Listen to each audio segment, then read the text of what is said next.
We will now be looking into the formulas that are very, very important from the unvalue management calculation point of view. So let us try to understand the abbreviations and their full forms. PV is planned value, EV is earned value, AC is actual cost, which is also referred as total incurred cost.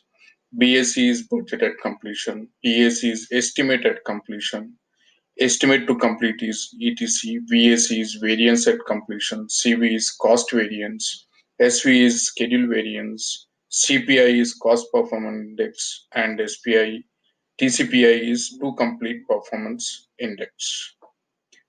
Now we will look about the formulas, how we will derive the values from each of the uh, formula.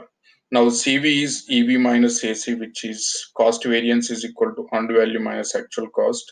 Schedule variance is earned value minus planned value. Cost performance index is your earned value divided by actual cost.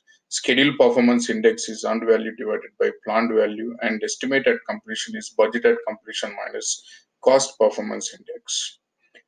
Also, if we look at the other formulas, EAC is AC plus BAC minus EV, which is estimate at completion, is equal to actual cost plus budget at completion minus earned value.